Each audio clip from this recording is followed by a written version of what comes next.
This would require an objectivity towards one's own desires of which the people I have just discussed are incapable. The uneducated or prejudiced person cannot detach himself sufficiently from his momentary interests to make a comparison. At the particular moment he just wants that one object, and the sacrifice of the other object does not strike him as a reduction of the desired gratification, i.e., as a price. In view of the thoughtlessness with which naive, inexperienced and impulsive people appropriate the desired object at any price, it seems much more probable that the idea of equality is a product of the experience of many exchanges carried out without any proper balancing of gain and loss. The exclusive desire obsessing the mind has first to be pacified by successful acquisition of the object before a comparison with other objects is possible. The tremendous difference in emphasis between momentary interests and all other ideas and valuations which prevails in the untrained and unbridled mind allows exchange to take place before any judgment of value, i.e. of the relation between various desired objects, has been made.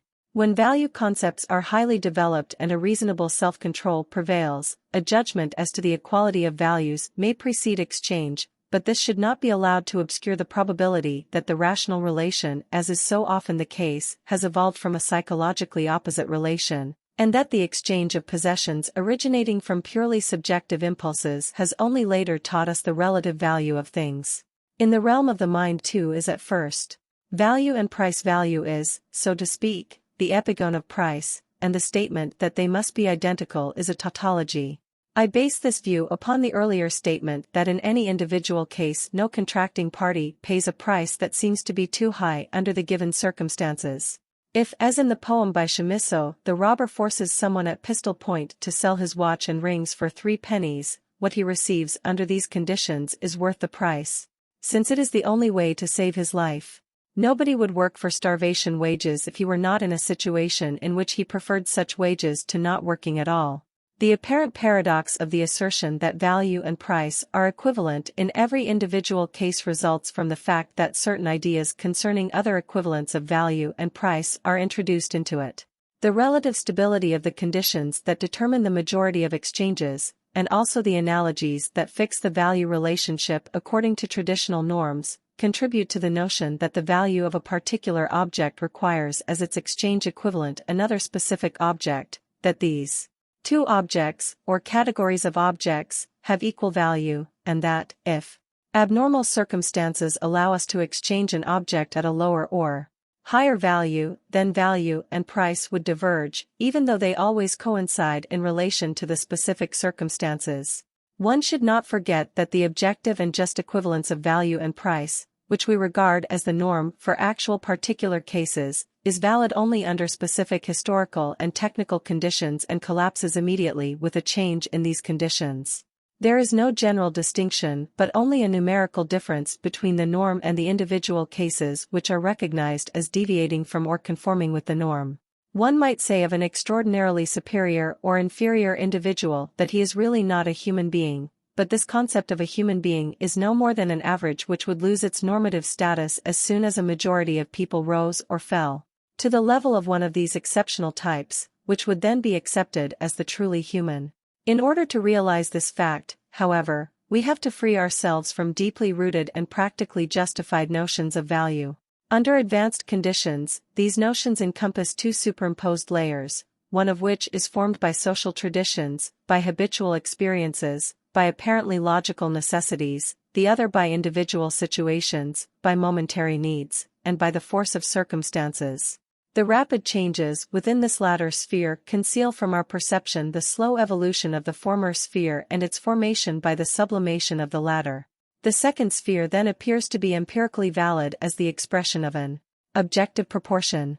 The discrepancy between value and price is cited whenever the values of sacrifice and gain exchanged in given circumstances are at least equal, for otherwise nobody who compares at all would make the exchange, but are discrepant when measured in more general terms. This is most obvious under 2 conditions, which are usually found together. First, that a single value characteristic is accepted as the economic value and that 2 objects are acknowledged as equal values only to the extent that the way represent the same amount of that value, and second, that a definite proportion between 2 values is seen as proper, in moral as well as in objective terms. The idea, for instance, that the essential feature of value is the socially necessary labor time objectified in it has been used in both these senses to provide a measure of the deviation of value from price. But the concept of this uniform standard of value does not answer the question of how labor power itself became a value.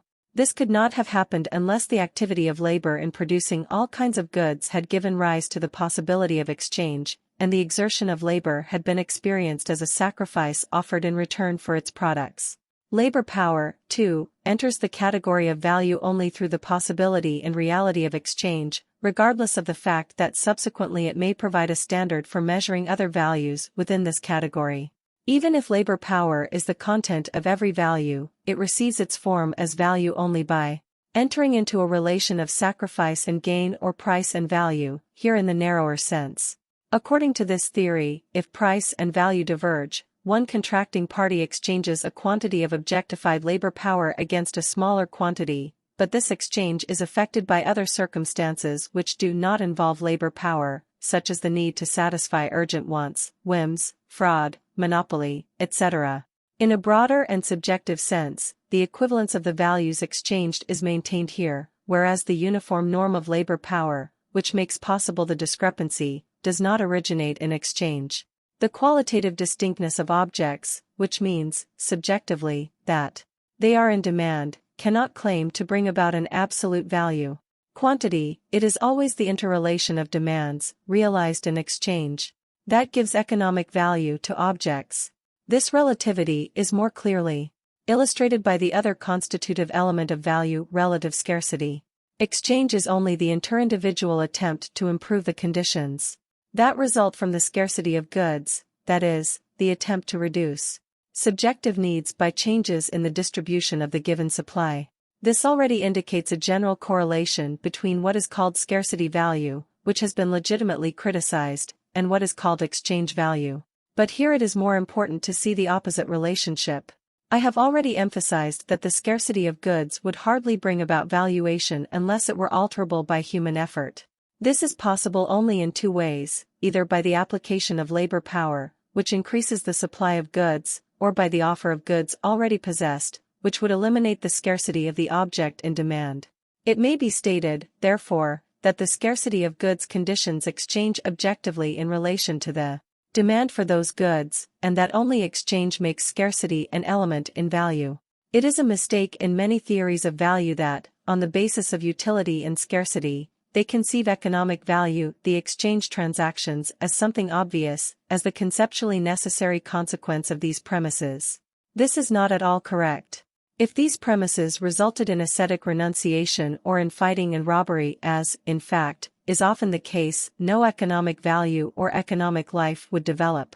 Ethnology reveals the astounding arbitrariness, instability and inadequacy of value concepts in primitive culture as soon as anything other than the most urgent present needs is in question. There is no doubt that this comes about as a consequence of, or at least in association with, the primitive man's distaste for exchange.